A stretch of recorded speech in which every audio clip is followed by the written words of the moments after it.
Olá, sejam todos muito bem-vindos, eu sou o Rafa Costa e estou aqui com meus amigos e colegas da AMC na Wext 2019, não é mesmo? Karina Vilela, vou começar apresentando a Karina, que é diretora lá da AMC, da Associação dos Montadores de Cinema de São Paulo. Boa noite, Karina. Boa noite, meu querido, boa noite, gente linda. E estamos aqui também com daqui a pouco a gente vai explicar aqui o evento e o que está acontecendo aqui, mas um dos indicados ao prêmio de melhor montador do ano, o senhor ilustre Rodolfo Ponzio. E aí, galera, tudo bem?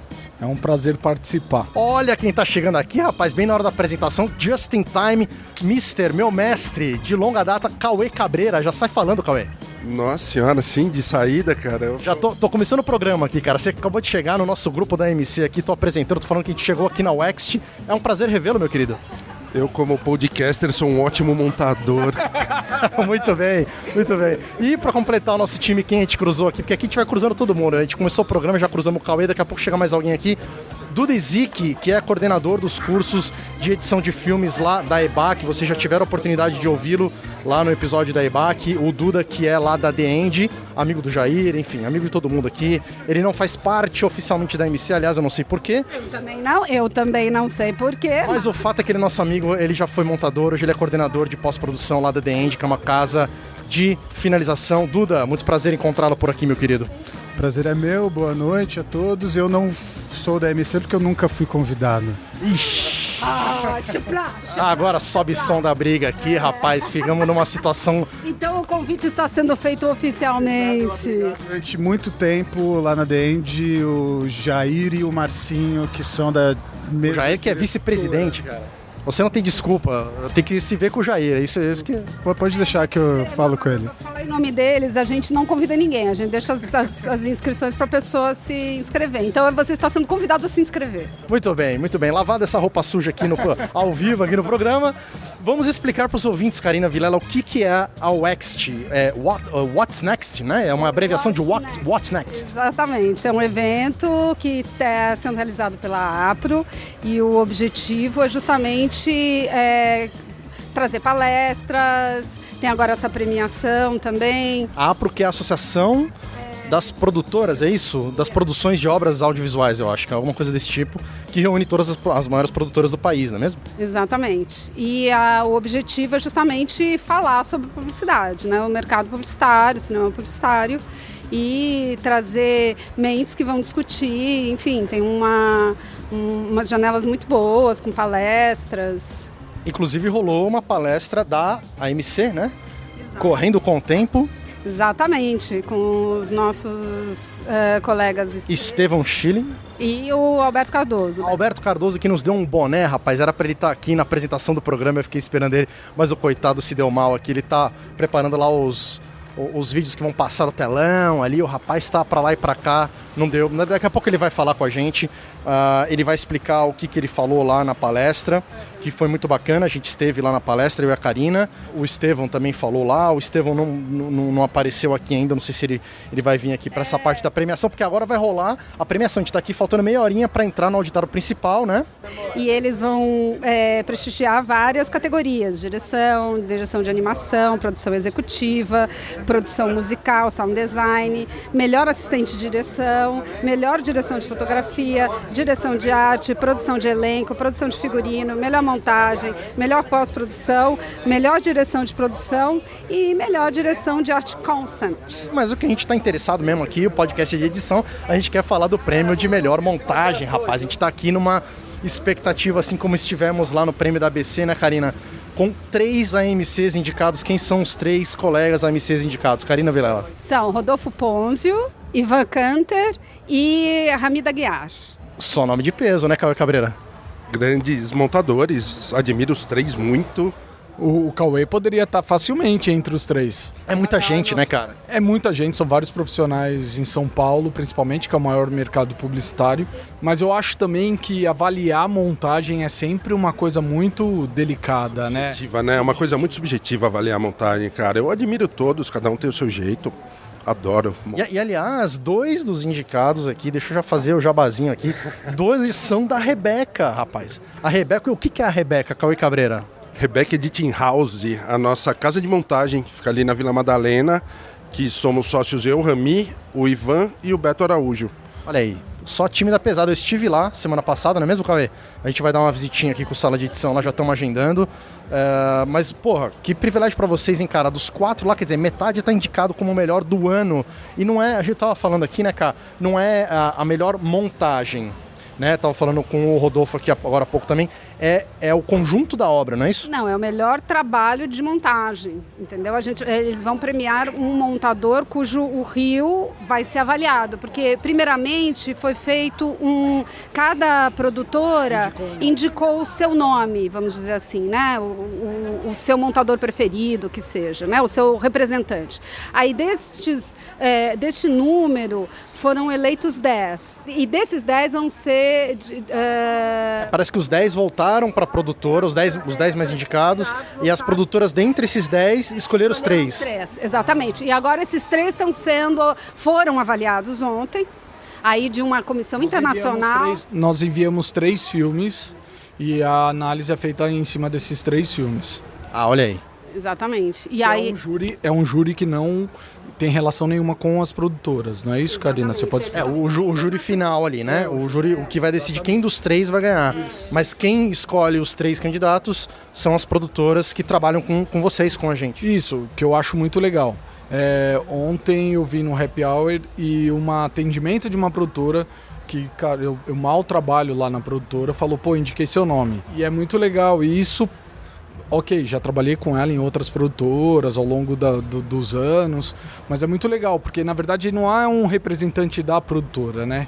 Então eles estão, todo mundo que trabalha com publicidade está sempre assistindo o que é feito no mercado, e aí quando os filmes são interessantes olham a ficha técnica, vê quais são os profissionais que participaram. Eu achei isso sensacional, porque é diferente de outro prêmio que a gente tem aqui, que escolhem uma campanha e aí concorre à campanha.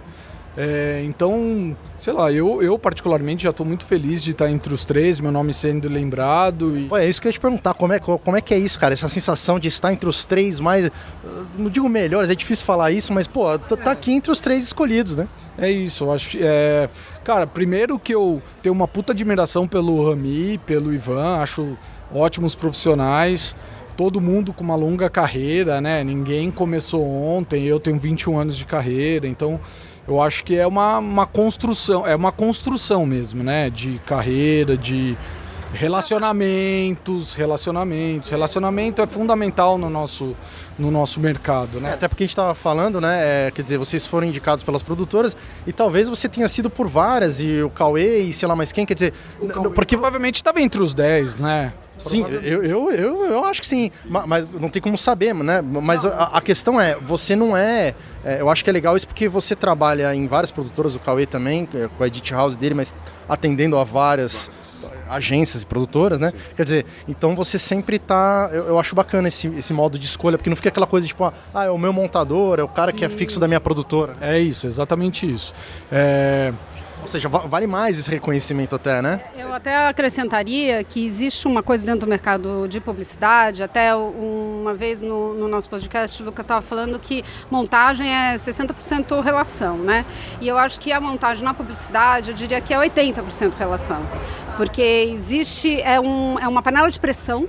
Existe uma demanda gigantesca, muitos R$1.000 em jogo, e você trabalha com curtíssimo tempo e você está no seu extremo. Se você não tem uma boa relação com as pessoas com quem você trabalha e se você não passa essa segurança para frente, você não consegue se estabilizar no mercado. Então, essas pessoas que hoje estão sendo lembradas, elas não são só bons montadores, né? Eles também são profissionais que se colocam... Pessoas articuladas, pessoas que mantêm uma relação, que sabem ser políticos, que sabem ser... lidar, né? Exatamente. Então, é uma escola, a publicidade é uma escola. Se você é bem sucedido na publicidade, meu filho, você vai ser bem sucedido em qualquer lugar. Principalmente eles têm paciência.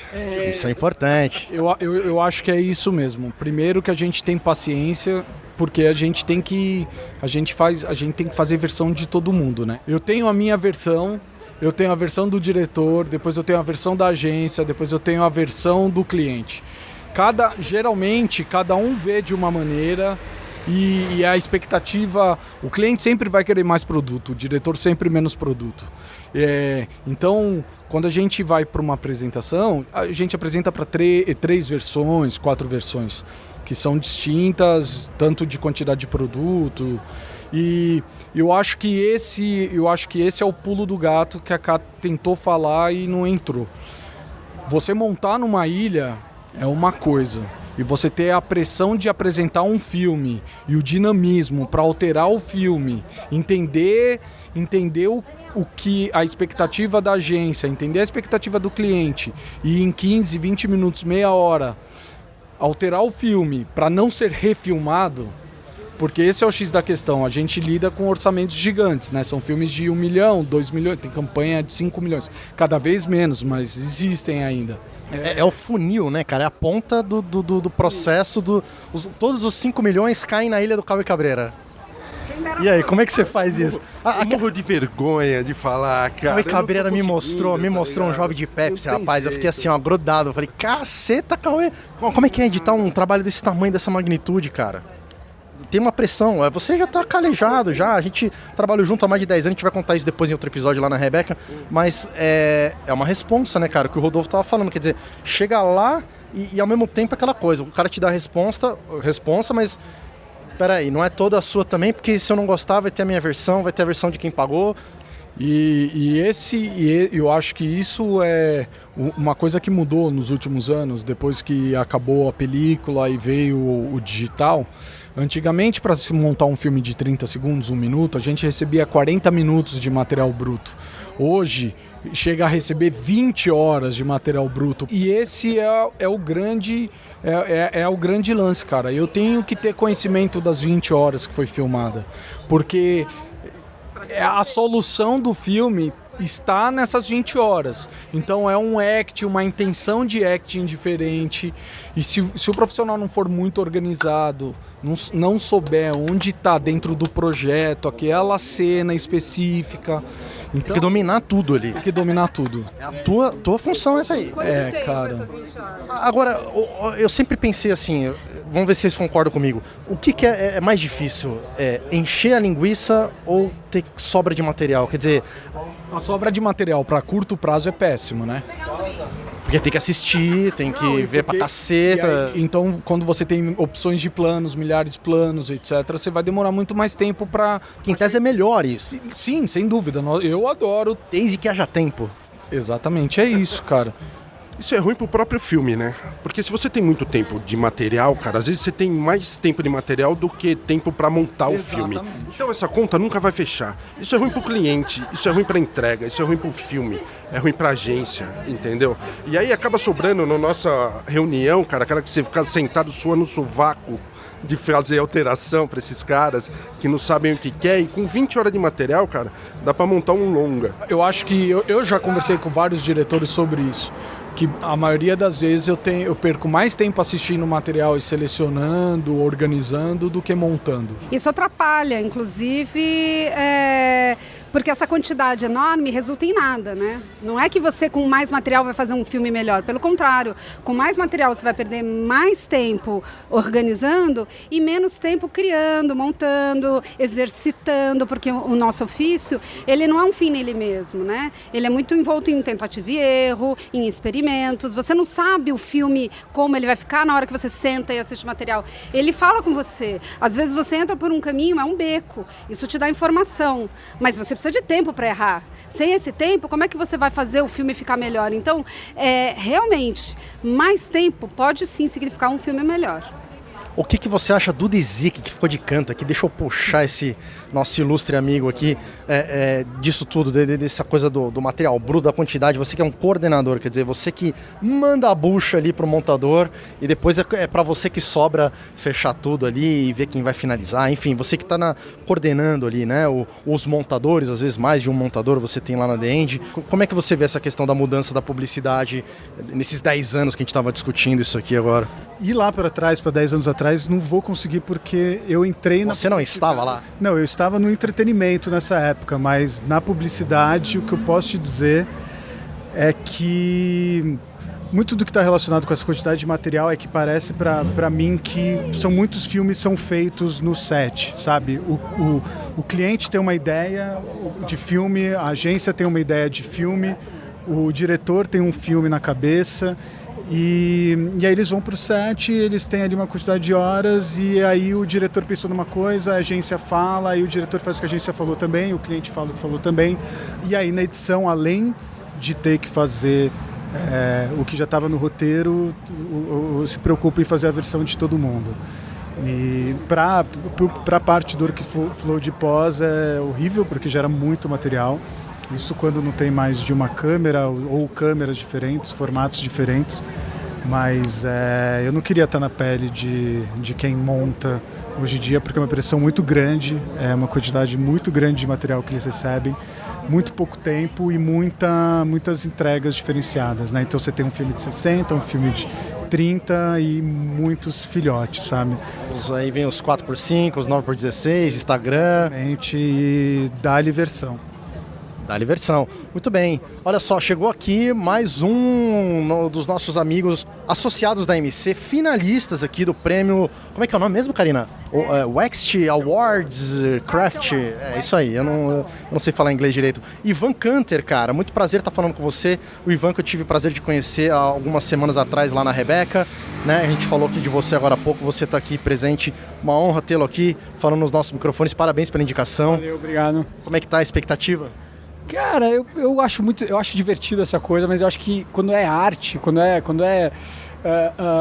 é muito subjetivo, assim. Eu não acho que essa coisa, como você vai julgar o que é o melhor, o que não é o melhor, nesse sentido, assim. Mas acho bacana, acho super legal, principalmente a valorização da montagem. O reconhecimento. Momento, assim, o reconhecimento da montagem, porque a galera esquece muito que isso, a montagem é um dos 3 pilares da parte criativa do produto final. Assim, você tem o diretor de fotografia e você tem o montador. São os 3 pilares que podem fazer podem mudar aquilo que foi pensado em algum momento do processo, sabe? Então eu acho super legal essa mais do que ser indicado, é legal o reconhecimento da montagem no processo, assim, de começar a ser premiado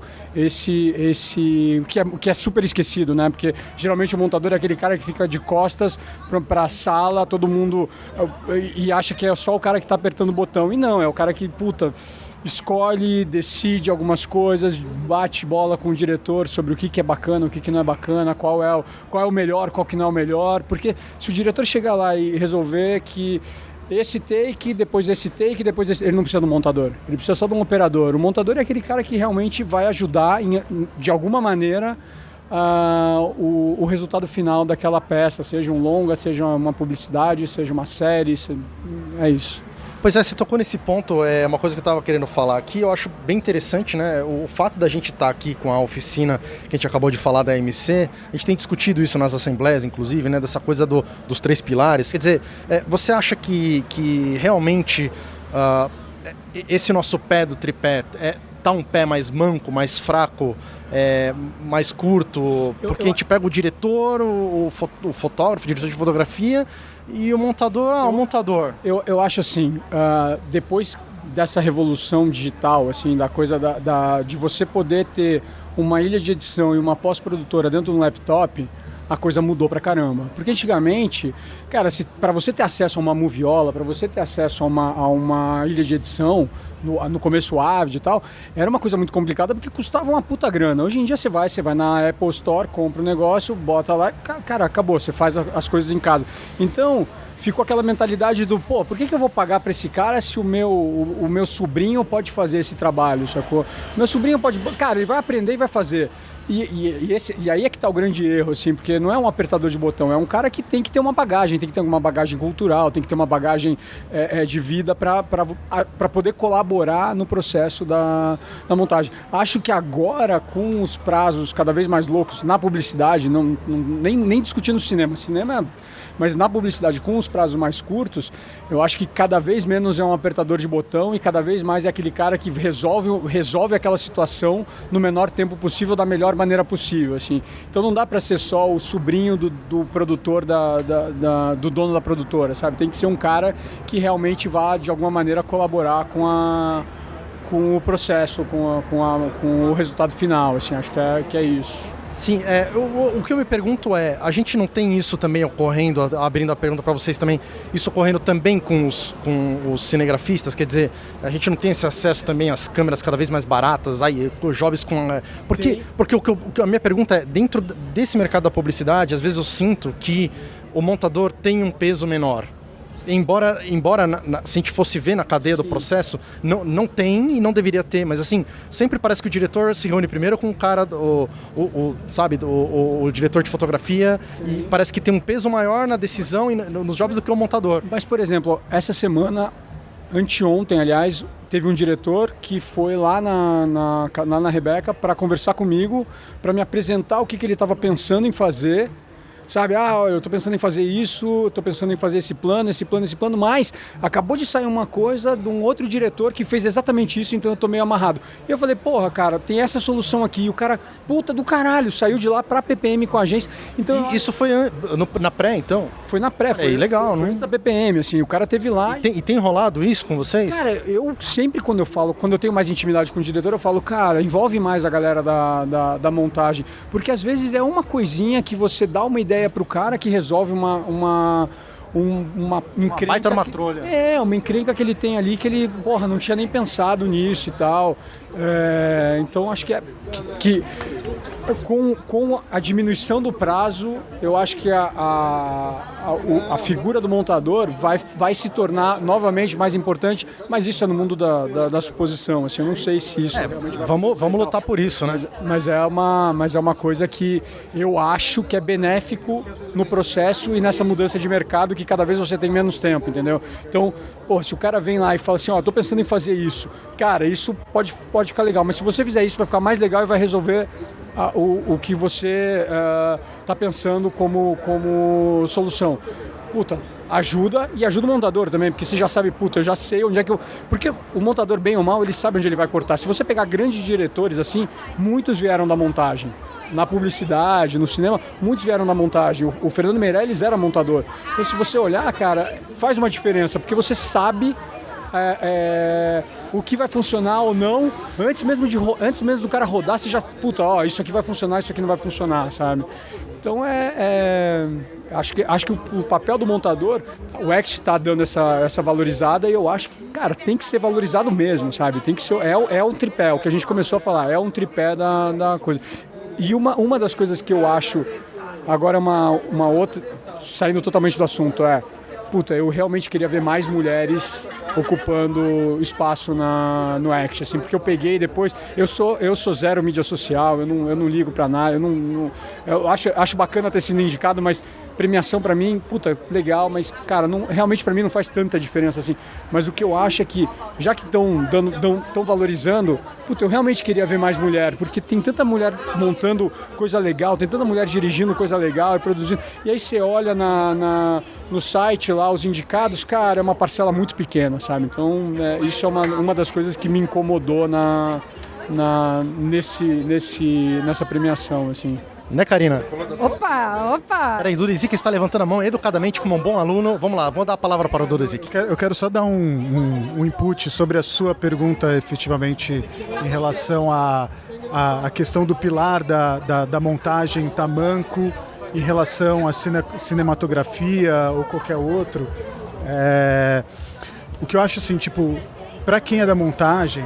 Peraí, vou só interromper rapidinho. Rodolfo Ponzio e Ivan Canter estão entrando lá, eles precisam entrar porque eles são os indicados. Boa sorte para vocês, meus queridos. Obrigado. Mais uma vez, parabéns. Daqui a pouco a gente fala de novo. Beleza, beijo, galera, valeu. Continue falando, Duda Ezik, desculpa te interromper. Não, sem problemas. Mas só o que eu acho é que, assim, há muito tempo atrás, os diretores de fotografia, pessoas do set se reuniram para se organizar, e eu sei que essa a questão da remuneração é uma coisa que está super em discussão na associação, e eu sei porque eu ouço através dos membros que dividem comigo essa preocupação, principalmente quando eu vou orçar com eles, né?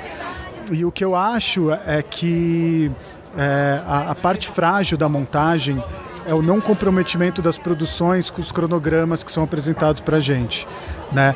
Então, eu sei que há uma discussão muito grande sobre como cobrar período por semana ou por filme, e eu acho que assim, os montadores deveriam conversar com as produtoras, assim como eu, como uma casa de pós, tenho tentado fazer isso, e combinar os orçamentos, assim como os fotógrafos combinam com as produções. O fotógrafo fecha uma diária de filmagem, entendeu? Se tiver 2 diárias de filmagem, ele vai ser pago por 2 diárias de filmagem.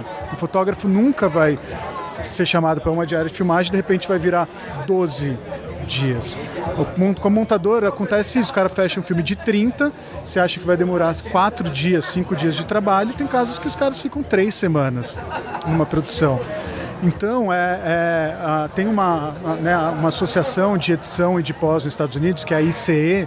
Eles têm um padrão de budget que é muito legal, que tem 2 colunas, que é o cost estimate, né, o custo estimado, e o custo realizado.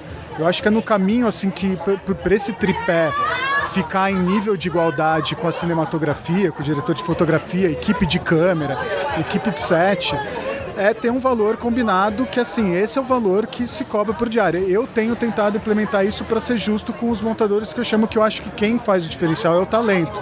Eu não cobro por ilha de edição, eu não cobro por filme, eu cobro por dia que o montador vai trabalhar, sabe? Então, hoje em dia, quando vem um pedido de orçamento pra gente, que é um filme de 60, um filme de 30, tantas versões, eu ignoro o pedido de qual que é a quantidade, qual que é a duração do filme. Eu viro e falo assim, eu quero um cronograma de offline, quando vai ser apresentado tudo mais, eu orço baseado no offline.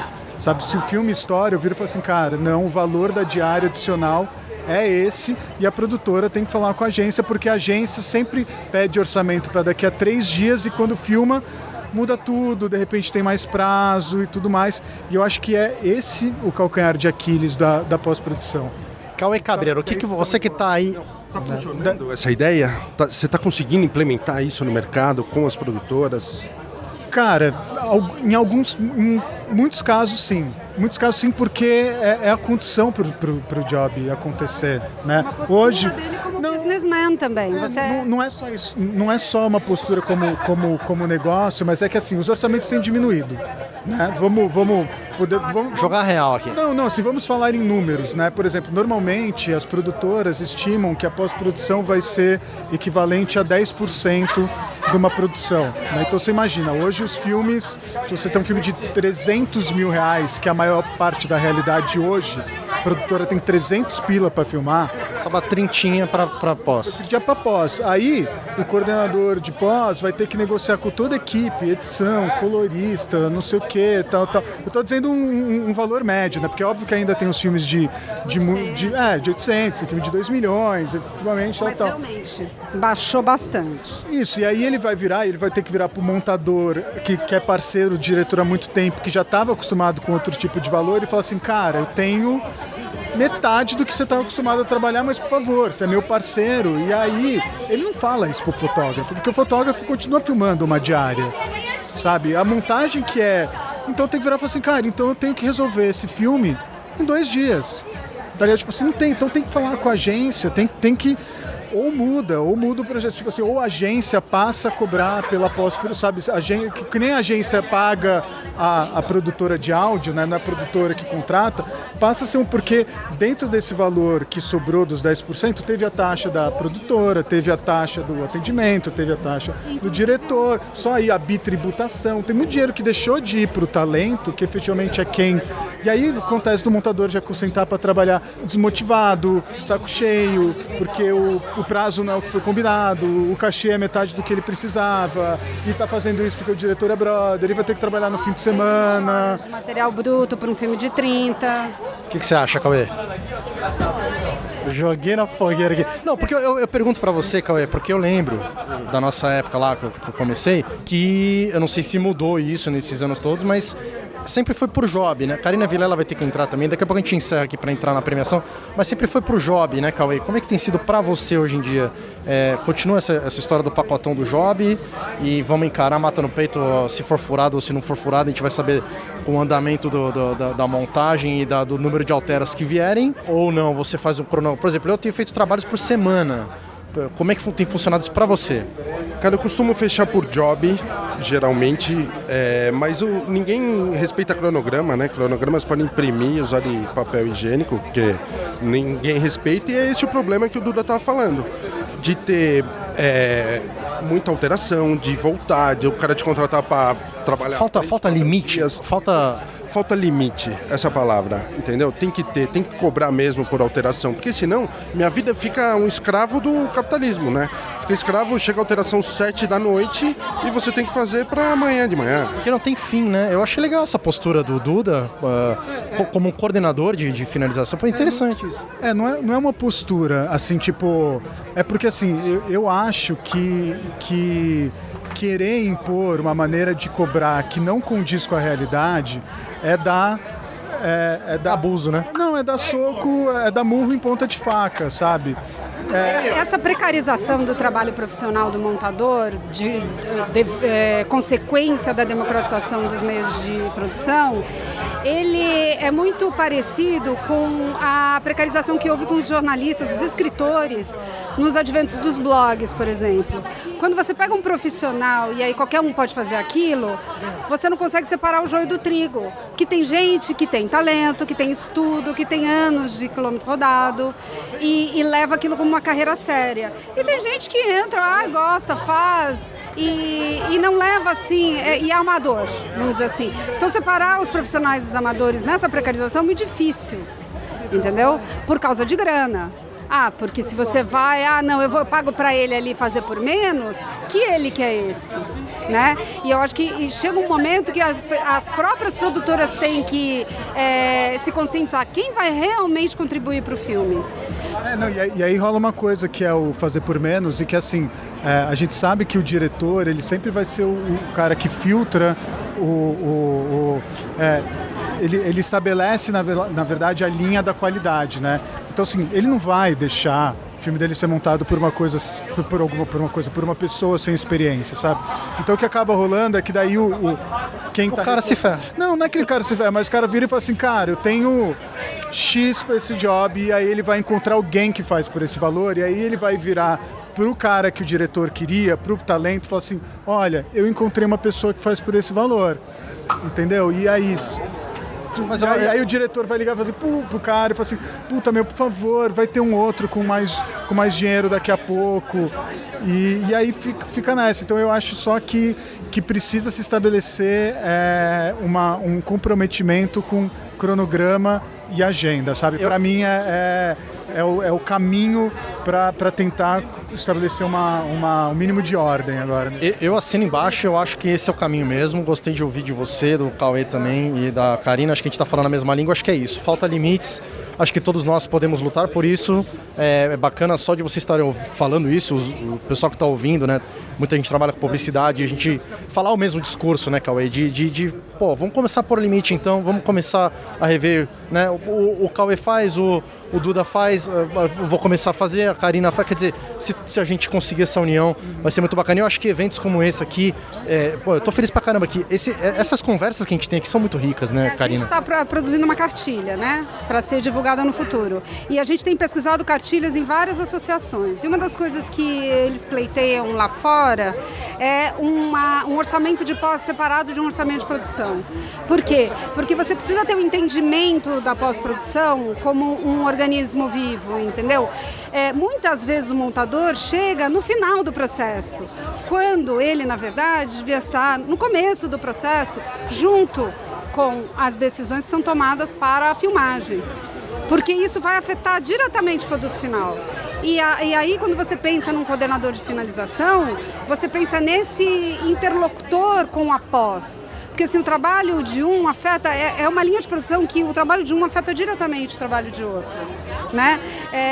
Se você faz um planejamento pobre, isso significa que você vai ter que resolver muita coisa na ilha. Agora, se você faz um planejamento mais rico, você já vem com muita coisa mais mastigada, coisas que são mais solucionadas, vamos dizer assim, antes de entrar na montagem. A minha conclusão da conversa é essa. Falta, talvez a gente impor, falta organização, né? Mas porque a gente sabe que é um jogo muito difícil, de muitos interesses, né? Mas eu acho que falta se impor mais, né? De alguma maneira. Falta respeitar o cronograma. Só isso já é o suficiente. Hashtag respeita o cronograma. Respeita o cronograma, tá ótimo. Os montadores, eles trabalham com contrato. Não é só contrato para cinema. Contratos até de gaveta, em produções menores. E eu acho que esse é um bom começo. Se somos PJs e somos tratados como tais, nada melhor do que a gente criar um contrato e obedecer a ele, entendeu? Que possa, inclusive, garantir no futuro o teu nome nos créditos. Muitos montadores são deixados de lado, né? Eu já vi várias. Meu advogado, ontem eu estava conversando com ele sobre exatamente isso. Seu advogado? Eu gostei disso, hein, rapaz? Basta abrir uma empresa. Tá importante, cara. Basta você abrir uma empresa que você vai entender. Muito bem, diga lá. Ele acha um absurdo a gente trabalhar sem contrato. Cara, não pode. Como assim, sem contrato? Não existe isso. E é uma coisa que vem lá de trás, né, cara? Não, cara, é muita falta de respeito. É uma coisa que vai perpetuando e a gente não para, né? Estamos refletindo aqui. E o senhor Cauê também vai entrar ali pra premiação. A gente já tá entrando daqui a pouco, já tá no horário aqui. Mas a Karina Villa, ela quer apresentar... Mais uma MCista. Ô, rapaz, muito prazer. Eu não te conheço. Qual é o seu nome? João Alexandre Boixá. Ah, você é o João Alexandre. Muito bem, eu conheço do... João Alexandre, não? Não, Alexandre Boixá. Alexandre Boixá, eu errei total na frente do cara que passei vergonha. Alexandre Boixá, prazer conhecê-lo, que bom que o senhor está aqui. O que você está achando aqui da Wext? Eu tô aqui de torcida, né? Minha mulher tá concorrendo em outra categoria. Olha aí, rapaz, sua mulher faz o quê? Ela trabalha com? Figurino. Olha aí, tá concorrendo em melhor figurino, é isso? Sim. Muito bem, parabéns aí pra ela pela indicação, boa sorte aí na premiação. E você tá encontrando aí a galera, o que você acha? Você estava ouvindo aqui de canto, ele veio se aproximando aqui, o Alexandre, e ouvindo nossa conversa aqui. Foi a Karina que me trouxe. Ela que puxou. Não, mas tamo aí, tamo junto. O que você achou das indicações? Vamos lá. Ivan Canter, Hamida Aguiar e Rodolfo Ponzio. Achar o quê? O que falar, certo, né? Tá tudo certo. Isso aí. E mais? Não, eu gosto, assim, no ano passado já tinha tido prêmio, né? Foi o primeiro ano passado? Eu acho que esse ano é o primeiro ano que tem o prêmio de montador, não? Não, ano passado teve. Eu sei que são 3, já tiveram 3 edições, essa é a terceira edição, mas eu não, essa informação me faltou aí. Eu acho que o Rami ganhou. E minha mulher ganhou também. Aí eu tava aqui. Mas é muito legal isso daqui. A gente não tem a nossa... No mundo da produção e no comercial, só se fala de quem cria, né? Dificilmente dá crédito para tripulação. Qualquer tripulação, não é só montador, né? Para todo mundo. E aqui rola um reconhecimento do mercado, porque isso a gente passa a existir não só dentro da nossa bolha, né? É interessante isso, né? E até essa coisa, não só da premiação, mas o social também, né? A gente começa a cruzar com um monte de atendimento, um monte de diretor, um monte de... Né, que a gente tá... Normalmente a gente tá de costas pra eles. Eles entram na ilha, fica do nosso lado. Só tomando porrada.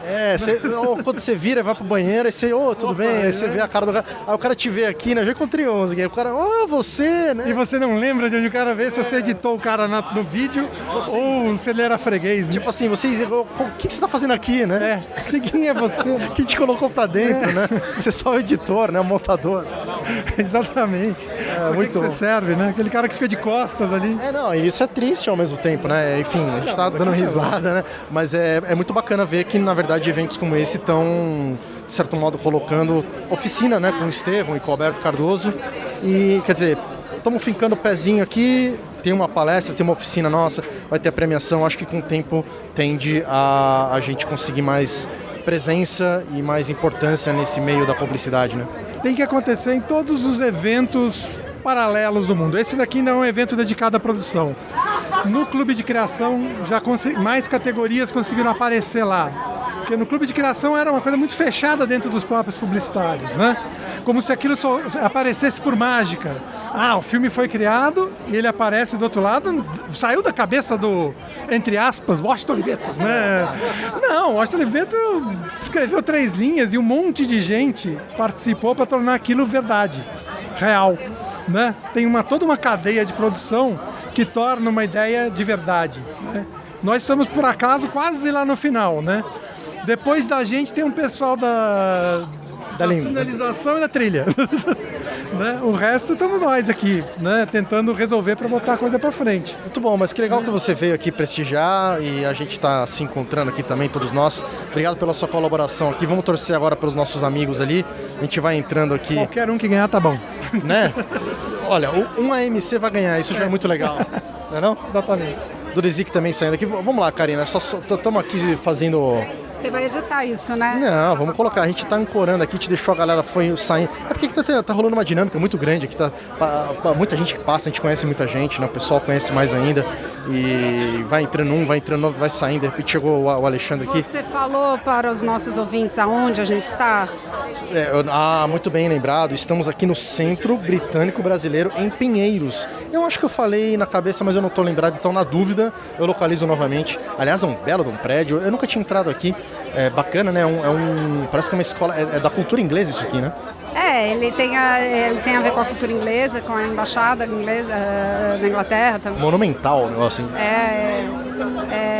E ele tem um espaço no lado de trás, lá fora, que é muito gostoso, é como um restaurante, um bar. E aí, se você quer encontrar as pessoas, você vai nesse espaço. Tô sentindo que isso foi uma indireta.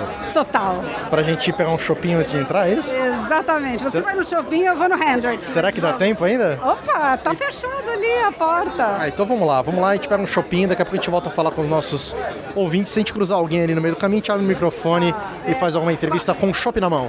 Pausa pra alegria. Muito bem, galera. Daqui a pouco a gente tá de volta aí. Peraí, antes de encerrar aqui, deixa eu fazer uma participação. André Bauer, cara, muito tempo eu não vejo você. Você trabalhou comigo lá na Dynamo em 2009. Entre 2008 e 2010, provavelmente. É verdade. E você tá onde agora, cara? Você tá fazendo o quê? Agora eu tô como coordenador de produção na Iconoclast. Então eu não vou te entrevistar, porque aqui é o podcast de... Tô brincando. Mas você trabalhou com a gente lá na Pós, eu lembro que você editava também, chegou a editar lá, né? Editei poucas coisas, né, mais pra ajudar vocês. Só pra ver que não gostava do ofício, né? Teste de VT, pequenas coisinhas que eu acabava ajudando vocês por lá. Mas é legal que você é um daqueles caras que vai crescendo e vai lembrando dos editores. Que a gente tá aqui nessa discussão toda até agora, que é pra a gente ser visto, ser lembrado, não um cara que tá lá sentado na cadeira, fechado na ilha e ninguém lembra do cara, né? E fica aquela coisa... jogada às traças ali. Por isso eu achei importante esses prêmios aí para reconhecer o trabalho, acho que de todos da nossa indústria, principalmente vocês que trabalham após a filmagem. Acho que às vezes a gente fica se concentrado muito quem tá no set, quem tá filmando, e esquece um pouquinho da parte de pós. Por isso que eu acho que essa premiação é muito importante. Pô, que legal, é isso aí. Valeu pelo comentário, pela breve participação. André Bauer, meu amigo, meu colega, parabéns aí pela sua carreira também. Parabéns a vocês.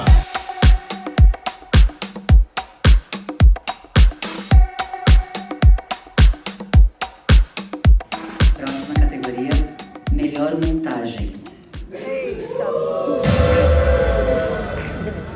O vencedor é Hamid Aguiar.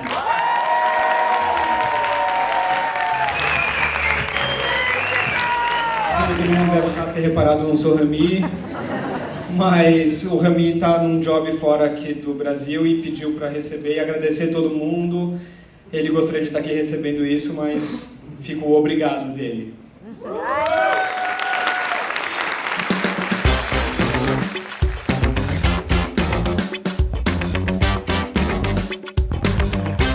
Mas antes da gente continuar esse episódio, galera, queria dar uma pausa rapidinha aqui para lembrar a todos vocês dos nossos parceiros da Movie Locadora e do AV Makers, que trazem para vocês benefícios exclusivos. Galera, a Movie Locadora tá com 10% de desconto para todos os ouvintes e para aqueles que são apoiadores do Sala VIP, 25% de desconto em toda a linha de lentes, câmeras e luz. E, olha só, 50% em gimbals, steads e câmeras 360. E o AV Makers, que oferece a assinatura da plataforma de R$ 97,00 por mês para R$ 57,00 mensais. Para isso, basta na hora da inscrição colocar lá o código AV-SALA. Mas se você também quiser ou já for um apoiador do Sala VIP, com o AV Makers você também ganha mais. Então, em vez de você pagar 12 de 57, você paga R$ 47,00 mensais. Ou seja, um desconto maior do que o valor do menor plano do Sala VIP. Se você não conhece o Sala VIP, entra lá no nosso site, no canto direito superior tem uma abinha lá, Sala VIP, tem todas as instruções. A gente tem 3 planos, o bronze, o prata e o ouro, cada plano dá benefícios exclusivos, além desses que vocês já ouviram agora. Os valores partem de R$ 2,90 por mês. É um valor bem baixo, você pode ajudar o Sala de Edição, e o AV Makers e a Movie Locadora ajudam a todos vocês, ouvintes e assinantes do Sala VIP, a terem benefícios, descontos aí muito bacanas nas locações de equipamento e também nos cursos de edição. Além do curso de edição, tem curso de fotografia, cinema, color grading, operação de câmeras, operação de gimbal, operação de drones, motion design, pré-produção e por aí vai. É muito conteúdo por pouco dinheiro, galera, então não perca tempo e corre e garanta o seu benefício. Só lembrando vocês que todas essas promoções valem até dezembro de 2019. E se você está ouvindo esse episódio a partir de 2020, fica atento que nos episódios mais novos tem novas promoções e benefícios exclusivos para os ouvintes do Sala e os apoiadores do Sala VIP.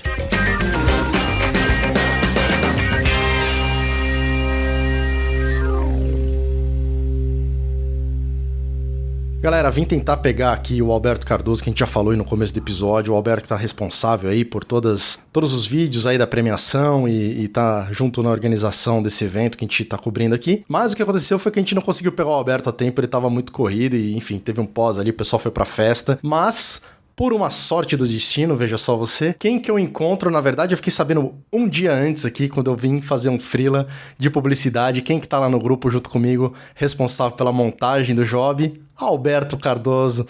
Meu querido tá aqui comigo, a gente tá aqui na O2, estamos quietinho na ilha aqui, falando baixo, para falar um pouco mais para vocês sobre o que aconteceu nesse dia, já que a gente tá aqui, a gente pode gravar do futuro, falando aí do passado, como é que foi esse evento. Alberto, prazer ter você aqui, a gente já conversou muito, tive o prazer aí de apresentar você pro público, já tive o prazer de trabalhar contigo aí há 10 anos atrás, né, lá na Mixer. O Alberto, que é um monstro aí, um cara que tem muito repertório e muita vivência já em publicidade. A gente trabalhou em varejo, mas ele já, enfim, já fez de tudo que foi publicidade nesses últimos 10 anos também. Até quero saber um pouco mais aqui, a gente tem conversado em off aqui, mas você pode falar um pouco mais pro ouvinte. Seja bem-vindo, Alberto. Obrigado, Rafa. Puta, genial mesmo estar aqui, né? A gente junto depois de um tempo, dividindo ilha. É muito legal mesmo. Pô, genial, cara, genial. Eu fiquei muito feliz quando eu soube. Mas o que eu queria saber aqui, Alberto, a gente deu uma pincelada lá pros ouvintes. Teve uma oficina da AMC aqui na UEXT que você palestrou junto com o Estevão. O tema da sua palestra, qual que foi? Correndo com o tempo, né? Isso mesmo. Foi muito legal mesmo. Então já pra gente, aqui o tempo e espaço, né? Pra gente se colocar dentro desse universo. Isso foi um dia antes da premiação, né? E eu tive o prazer, foi muito legal, a Cá convidou a gente, eu e o Estevão, para dar uma palestra. E no fim era meio um toque sutil sobre os tempos de offline, né? Os tempos de offline estão mais reduzidos cada vez mais e gerando, ao nosso entendimento, gerando muito retrabalho. Então, ao invés da gente ter a capacidade, né, ter ali, não é bem a capacidade, mas ter um nível de produção na ilha suficiente para chegar no offline mais estruturado, mais seguro, de N possibilidades, porque na publicidade é assim, a gente sempre vive com N possibilidades, porque os projetos são conjuntos, e esse conjunto é muito universal, né? Esse conjunto é o cliente. Às vezes dentro do cliente existem subdivisões, né? O departamento de marketing tem um entendimento, o dono do negócio mesmo tem outro entendimento, aí tem a agência, que são tem N outras subdivisões, apesar da criação ser sempre o front, né? Mas tem N outros olhares. E a produtora também, que apesar do diretor ser o front, existem outros N olhares, né, que confluem para o projeto ser viabilizado. E quando todo esse mundo inteiro de opiniões e pessoas se organiza, onde afunila, né? Na ilha de edição, na sala de edição. Na sala de edição. Então, o mercado publicitário, assim, ele é um mercado muito pulsante, muito maluco, né, que movimenta aí a comunicação audiovisual no país. Durante um bom tempo, muita gente viveu disso, né? Hoje em dia, né, graças aí a políticas públicas, a N iniciativas, até o mercado mesmo, o mercado audiovisual não vive mais de publicidade, mas durante vou arriscar aí, quase uma década se viveu o mundo de televisão e publicidade. A galera que fazia cinema vivia de publicidade, não tinha cinema, né? E até hoje é muito importante, né? Mesmo não dominando o mercado, a gente viu até ali no próprio evento grandes personalidades do nosso mercado, e grandes nomes, né? De produtoras, de agências, diretores. Quer dizer, ali você acha que reúne, é um evento que, embora tenha tido poucas, acho que a terceira... A terceira é um evento relativamente novo, mas já muito importante, né? Que tem muita luz, porque é um evento exclusivo do mercado publicitário, que era, como eu estava falando agora há pouco, o mercado publicitário tem isso, assim, ele às vezes é até meio o patinho feio, né? As pessoas gostam muito de fazer outras coisas, né? Na teoria são até mais interessantes narrativamente, né? Como série, filmes, e a publicidade fica meio ali de canto, as pessoas gostam porque gera um fluxo de trabalho muito grande. Enquanto você faz uma série, você faz N campanhas publicitárias, um diretor, enquanto ele faz, vamos supor, um montador. Vamos para o nosso lado, né? Um montador, enquanto você faz uma série, 3 meses ou 2 meses, vamos mensurar em 2 meses de montagem para uma série, você fez 2 meses, você pode ter feito 6 campanhas publicitárias, né? É muito intenso, né? É muito intenso. Desgasta muito, mas eu acho mal barato, bicho. Eu gosto muito de fazer publicidade, porque é isso, a dinâmica e a possibilidade de trabalhos são muito grandes. Assim, uma semana eu estou fazendo um filme que é um drama, outra semana eu estou fazendo um filme que é uma comédia, outra semana eu estou fazendo um filme que é uma ação. Outra semana eu misturo os dois. Outra semana, como agora, a gente mistura os dois. Então eu acho muito legal mesmo. Tenho um pouco de experiência em mercado de série, faço geralmente uma por ano, assim, e um episódio ou 2 só para estar ali, né? Só para estar ali é ótimo. Mas só para ter essa experiência também. Que é justamente quando você me perguntou lá no início da entrevista, que, né, fala um pouco aí de você, não sei o que lá e tal. É isso, eu trabalho há 20 algumas coisas de ano, 23 anos, 22 anos, vim da assistência, vim, na verdade, de central técnica, né? Opa, olha aí, achei mais um. Central técnica. A dinâmica era... Eu fico falando aqui no episódio, eu acho que eu tô falando grego, cara. Porque eu acho que até hoje eu nunca entrevistei alguém que tenha passado pela central técnica. E os ouvintes não têm a mínima ideia do que seja uma central técnica, né? Não existe mais isso, né, Alberto? Não existe mais isso.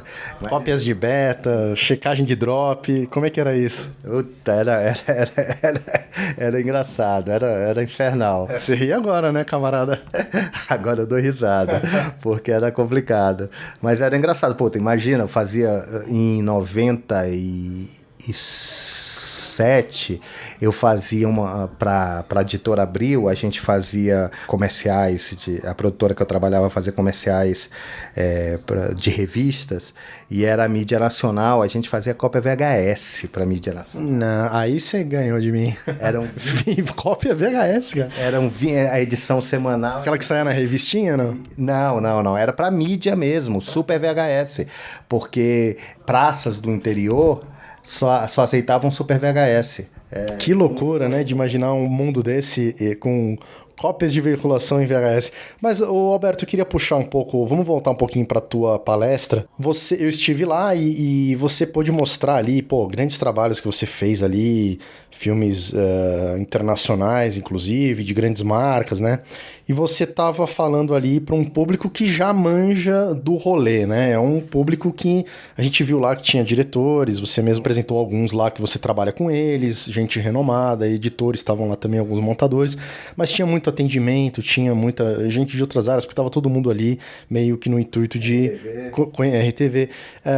Mas assim, explica um pouco melhor para o ouvinte, você falou muito aqui de offline, de online e tal. é uma realidade, é uma linguagem muito de publicidade isso, né? O que significa essas etapas e o que você... Eu queria trazer um pouco mais da tua palestra aqui pro programa. Explica pro ouvinte, tira essa dúvida do offline, do online, depois traz um pouquinho da sua experiência com esses filmes internacionais e o que você falou lá sobre a questão de narrativa, de ritmo. Você falou bastante de ritmo lá também. Isso é bem legal. Então, só contextualizando a palestra rapidinho. A palestra foi dividida em 2 atos. O Estevão falou o primeiro ato, que ele fez uma abrangência teórica que é muito importante, porque a gente tinha a preocupação de dar luz que existe uma teoria no que a gente faz. E uma teoria desde que o cinema, desde que nasceu o cinema, né? Desde que o cinema começou a ser entendido como linguagem, né? Ela existe ali paralelamente. Depois ela foi mais desenvolvida teoricamente, né? Academicamente, desculpa, com a escola russa, mas ela está caminhando ali desde a década de 10 do século passado. E você tem estudado isso. Ao longo de todos esses anos, você obviamente estudou e tem dominado tudo isso aí. Isso é bem curioso, porque quando eu comecei, eu não fiz escola de cinema, eu vim do jornalismo. E quando eu comecei, como muitos montadores da nossa geração, era uma coisa um pouco intuitiva. A gente pegou um pouco a carona ali do computador. Isso era bem engraçado, porque muita gente achava que a gente entendia de computador. A gente não entendia de computador, a gente sabia mexer no software. Muitas vezes, até hoje, as pessoas acham que você entende de sistemas e tal. Não entendo nada de computador, bicho. Eu sei contar a história. E aí, por um acaso, a história eu conto através de um software. E aí você sabe ali minimamente. Tem gente que sabe muito menos ainda de computador do que eu acho que eu sei, e tem gente que sabe muito mais de computador do que eu sei, botando assim um parâmetro, né? Tendo um balizamento. Então os montadores durante um tempo, né, eles esse final da década de 90, o sistema Avid bombando, os montadores eram um pouco associados a gente pegou essa carona do computador, era mais fácil de mexer, a gente tinha mais o expertise de controlar aquilo ali e formou uma geração de montadores. Durante um certo momento, era algo muito orgânico. Eu tinha uma facilidade porque eu sou filho de músico, então associava muito aquilo ali à música, que foi um dos motes da minha palestra. Eu associava muita música, o ritmo e tal.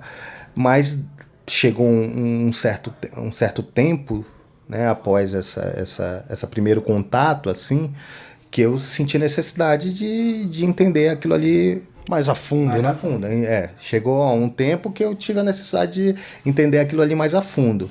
E aí pronto, aí você vai buscar. E aí a literatura é diversa.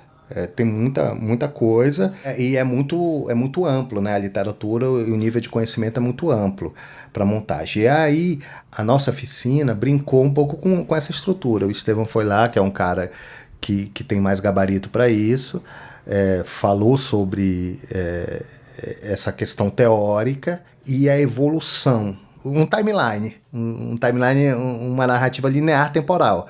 Ele foi e falou sobre a evolução técnica e jogou de bandeja para eu pegar todos os argumentos que ele tinha levantado e botar aquela estrutura teórica dentro da ilha de edição hoje. Resumindo, então, nós não somos os micreiros, nós não somos os garotos do computador, nós somos pessoas que sabemos que dominamos narrativa e dominamos ritmo. Assim, eu acho que, por mais que, no meu caso, eu fiz uma associação ali bem direta com a música mesmo, na parte que eu falei de ritmo, porque eu tenho um conhecimento prévio musical, mas tem montadores que não têm esse conhecimento prévio musical, mas isso é instintivo do cara. Tudo que eu estava falando ali, de compasso, de andamento, o cara sabe daquilo ali, o montador sabe, ele sente aquilo ali. Ele pode não saber exatamente a nomenclatura, mas ele sabia o que eu estava falando ali.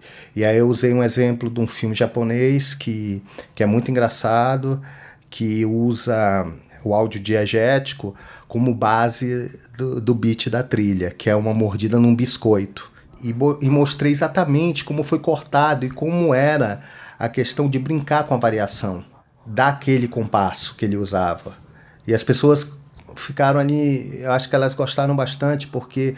Olha, o cara do computador pensa. O cara do computador pensa, é ótimo. Mas eu acho que elas gostaram bastante, porque aquele exemplo ali era muito interessante, pois ele brincava com a noção que um principiante em edição acha de ritmo, que é cortar no beat.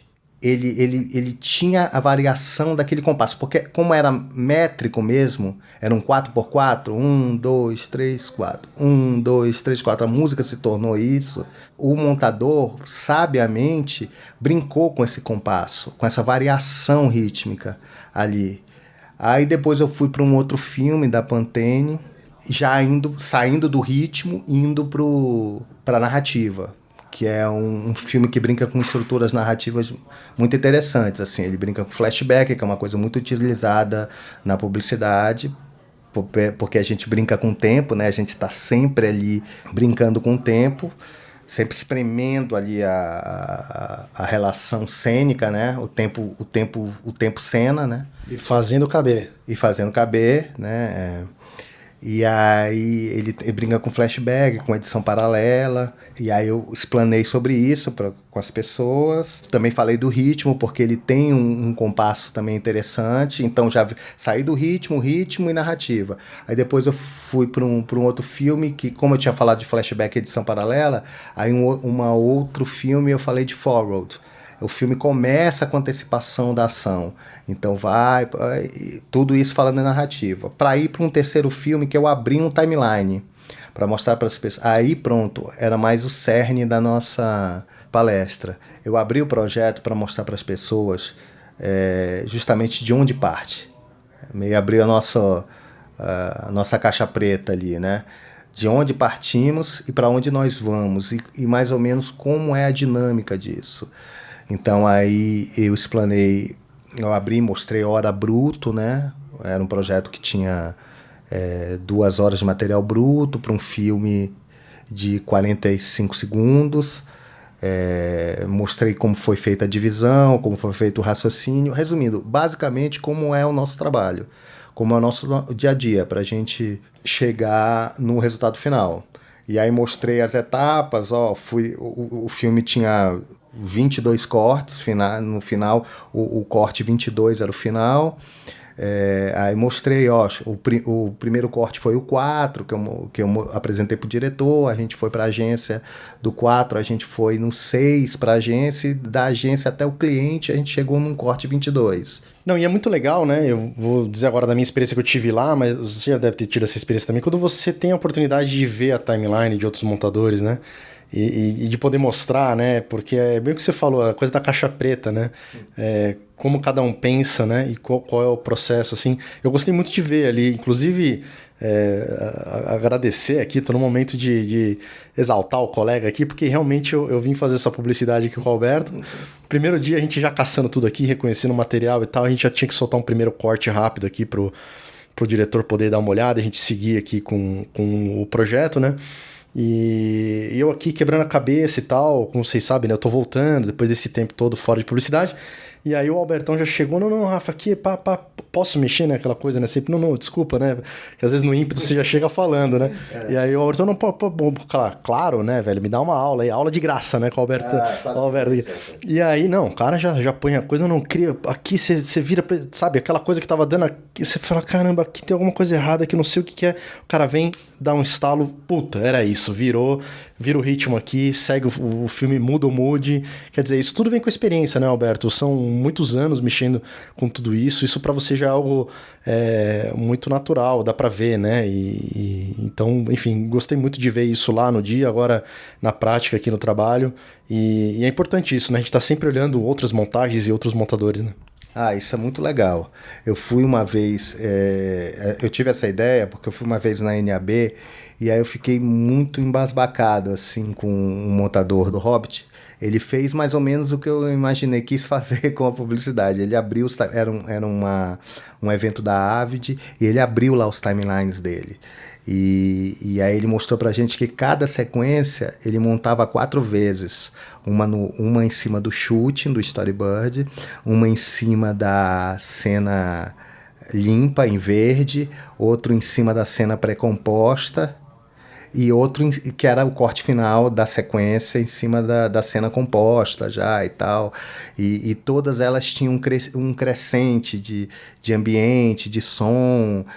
Puta, eu achei do caralho. Eu quis meio dar essa imitada desse louco aí. Não, e é muito legal, cara. Foi uma experiência muito, muito bacana. O ouvinte, pena que não pôde estar lá, mas, pô, muito legal. E perguntar pra você agora, aproveitar então o gancho. Foi a primeira vez que a AMC colocou oficina, né, nesse evento, né? Como é que você enxerga? Perguntei isso para os outros montadores ali também no evento. Como é que você enxerga a importância desse momento para a AMC, para os montadores, sabe, para o editor de publicidade e também das outras áreas, mas esse posicionamento que a gente está dando ali, fazendo parte da UXT? Eu acho super importante para o mercado publicitário, que é o que eu posso falar. Eu acho que a gente se coloca num nível de cabeças pensantes dentro do sistema, né? Então, eu perguntei aqui para os outros montadores também, antes de a gente entrevistar, a gente falou dessa questão do tripé, né? Do diretor de cena, o diretor de fotografia e do montador. Eu queria saber como é que você sente, se realmente sempre afunila e é o que sobra para o montador, ou se a gente tem que protagonizar mais, a gente está protagonizando, como é que é isso? Tá, vamos lá. Eu acho... Então, voltando lá à questão da palestra, acho que a palestra foi importante para isso. Para a gente se colocar um pouco dentro do mercado publicitário, de novo, como integrante desse tripé. Existem N casos. Como eu acabei de falar, né, o mercado publicitário ele é muito pulsante, ele é muito variado.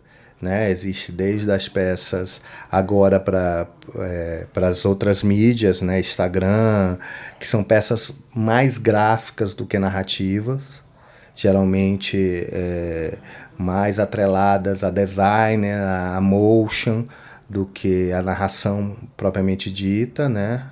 A montagem.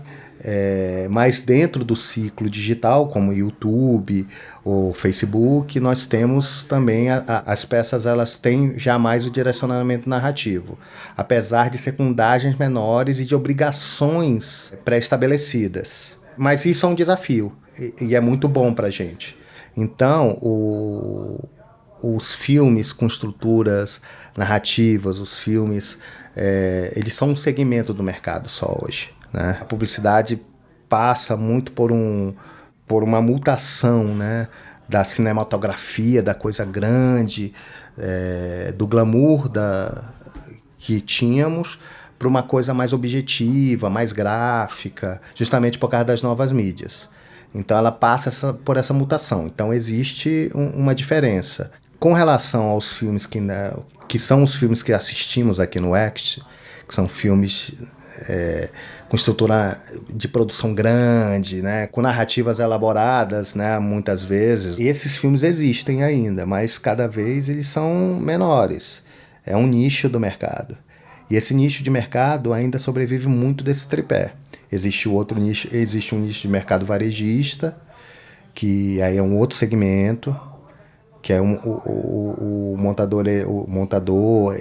Ele é mais um cara que tem um expertise de motion junto, uma outra necessidade, uma necessidade menos narrativa. Dentro do mercado narrativo existe as pessoas que fazem só os filmes principais, que são filmes de 15 segundos, na verdade, porque você tem 12 de miolo mais 3 de assinatura. E tem a galera que faz o miolo, que é uma galera mais de motion. Então você tem muita coisa aí. É difícil se cravar algo dentro do mercado publicitário. Funciona desse jeito. Mas repetindo, nos filmes maiores, os filmes que têm estrutura narrativa, que contam história, esse tripé é fundamental ainda, e existe esse respeito entre as partes. Aí meu questionamento fica por conta de pensar, se a gente tivesse um peso maior, ou talvez o mesmo peso da direção, com a direção de fotografia ali, porque me parece às vezes que chega, assim, chegou o cronograma, tá aqui, né? Ninguém chamou o Alberto ali na hora de negociar, junto com o diretor, vai filmar como, qual é a câmera, o cenário, não sei o quê, cadê o montador aqui pra gente ver qual é o prazo pra fazer tudo isso daqui virar realidade, né? Porque no fim das contas, assim, as produtoras têm os núcleos dela de coordenação de finalização. Ou seja, já se tem uma ideia, né? Já se tem uma ideia. Os caras fecham cronogramas já sabendo o que é possível ou não. Geralmente o coordenador te liga antes, você pede, mas muitas vezes a gente não consegue. É uma sina mesmo, de tipo, olha, nós somos a ponta final, não tem jeito, é o funil, qualquer coisa que saia do controle vai estourar na gente, né? Seja um produto que filmou errado, precisa refilmar, uma diária que precisou reabrir, ou um motion que precisou refazer, no fim das contas, sempre tira né, do tempo que ainda sobra, que é o tempo da edição, né? Não, tudo bem, claro, sempre tira do tempo da edição, mas é que o grande lance do mercado, talvez isso que me agrade tanto no mercado publicitário, é que cada peça é um desafio. Então também não é muito correto a gente falar que a produção tá lá livre, leve e solta, não, e a gente tá ferrado, não é. Os caras também têm os corres dele, né? Nunca tem também o tempo, na maioria das vezes não deve ter o tempo necessário para executar do jeito que eles queriam, né? Então, justamente, é isso que você tá falando. O diretor de fotografia pode pedir uma quantidade de luz, o orçamento não é compatível, ele pode, o diretor o filme tinha que ser rodado em 2 diárias, ele vai rodar em uma, a produção tinha que conseguir a casa X, ou a locação X por N dinheiro e ela tem menos 2N, esse que é o grande barato da publicidade. E afunila toda essa confusão, toda essa loucura, né, de prazos e grana e tal, afunila aqui na gente. Afunila na ilha. Então, em falar em afunilar, chegou mensagem aqui pra gente, vamos dar um pausezinho. Opa, corta aqui que a gente tem que voltar pra ilha aqui, quer dizer, já estamos na ilha, mas precisamos, né, botar a mão na massa aqui. Alberto, obrigado pela sua presença aí, parabéns pela palestra, por ter representado também a AMC, por ter fortificado aí a vida dos montadores e também pela sua carreira aí, muito bacana, na publicidade brasileira e pelas aulas que você tá me dando aqui, de graça. Que isso. Vai anotando na conta aí. Que isso, muito legal mesmo, muito legal fazer publicidade. Vai ser esquisito eu me escutar, porque eu sou ouvinte do podcast, vai ser bem esquisito escutar esse episódio. E, foi muito legal ter colaborado. E vamos lá, vamos continuar na nossa missão. É isso aí, bora pra ilha aqui, pros cuts. E agora você fica com um trechinho aí no final da premiação, quando eu peguei as últimas considerações de Karina Vilela, a gente estava ali no auditório ainda. Logo após o término da entrega das premiações ali, a gente fez algumas considerações. Então, desculpa, galera, por esse vai e vem aí, por esse vai e vem temporal da timeline, né, Alberto? Por essa elipse. Estamos aqui fazendo o back, o forward, o flashback. E o flashback, muito bem. Então, agora você volta na sexta-feira e fica com as últimas considerações aí de minha pessoa e Karina Vilela, lá diretamente do Centro Britânico Brasileiro, no auditório principal onde teve a premiação.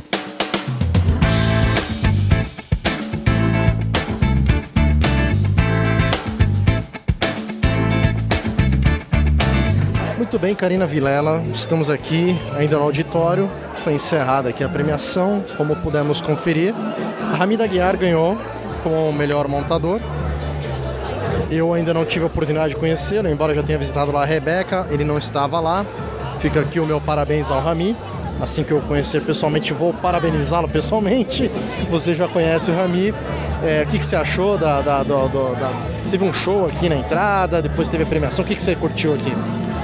Não, eu achei importante a iniciativa da Mari. Ela é bem conectada, principalmente com a inclusão de mulheres no mercado. Eu aplaudo, eu acho que muito do evento tem a mão dela. E eu gostaria de falar também que no momento em que os nossos montadores estavam sendo mencionados, houve muito aplauso do Ponzio, muito aplauso pro Ivan, então eu acho que todo mundo ganha nessa comemoração. Eu acho que um ganha um prêmio, mas todo mundo ganha, porque como foi lembrado aqui inúmeras vezes, quem faz cinema é o coletivo, é o grupo. Isso foi muito legal, né? Todos os discursos, o pessoal tá bem dizendo muito sobre o nosso momento atual do Brasil e tal. Parece que tem essa sensação, a gente já sentiu isso lá na Cinemateca, no Prêmio ABC. Agora a gente tá no outro mundo da publicidade, né? A gente tava lá no cinema, na série, né? Em longas. Agora no povo da publicidade a gente sente o mesmo clima, né? Todo mundo parece que tá mais unido nesse momento. Eu acho que estão reconhecendo que existe um universo por trás das câmeras e são muitas pessoas, não são só 2 ou 3 talentos, são muitos talentos. E isso precisa ser reconhecido, isso precisa ser falado e não é à toa que no final Velas chamou todo mundo que compunha a equipe, porque realmente ninguém faz nenhum cinema sozinho, nenhum audiovisual sozinho, nenhum filme publicitário sozinho, ninguém. É impossível, o cinema é coletivo e aqui ficou a prova que nem os publicitários conseguem. Os superpoderosos não conseguem. Não conseguem. São réis mortais assim como nós. Exatamente, precisa da turma, precisa dos amigos e nada melhor do que fazer uma grande festa junto, né? Muito legal e inclusive com promessa de que nas próximas vão ter mais inclusão, né? Falaram até de trazer o pessoal de elétrica, de maquinista, enfim, as categorias que são geralmente esquecidas e deixadas um pouco para trás nesses momentos mais glamourosos. Faço votos que isso se torne realidade e a gente tenha cada dia mais uma união mesmo, não só o povo que está ganhando cachês mais altos. Exatamente, porque, repito, o que a gente faz não é feito sozinho, precisa de uma turma, precisa de uma equipe. E é muito legal você ver as pessoas celebrando isso. Muito bem, galera. A gente encerra o episódio então por aqui. O pessoal está fazendo uma festa aqui no palco. Fomos convidados aqui para um after aqui, para uma comemoração geral aqui da galera. E agora a gente vai, porque o tempo urge. Vamos nos divertir, Rafa Costa. Muito bem, vamos parar o podcast. Galera. Tchau, galera. A Karina tentando encerrar aqui, porque se deixar o Rafa não para nunca. Né? Nunca. Os episódios são longos, Karina. São muito longos, Rafinha. Vamos nos ater, vamos editar esse material. Vamos editar. Muito bem, galera. Obrigado aí por ter aguentado até agora aí. Espero que vocês tenham gostado. A gente teve aí entrevistas muito legais com os montadores de publicidade. O pessoal que fazia tempo que não participava aqui do podcast, alguns nunca participaram, muita gente fazia tempo que eu não via também. Foi um prazer rever todo mundo e estar aqui com você mais uma vez em mais um evento. Eu e Karina Vilela aqui, já estamos formando uma dupla dinâmica de eventos. Os arroz de festa. Total! A gente só vem pro free drinks, tá, galera? Não se iludam. Não, tô brincando, eu tive que pagar caro pelo meu. Muito bem, é isso aí, galera. Vamos nessa aqui. Um beijo. 2, falou, tchau, tchau.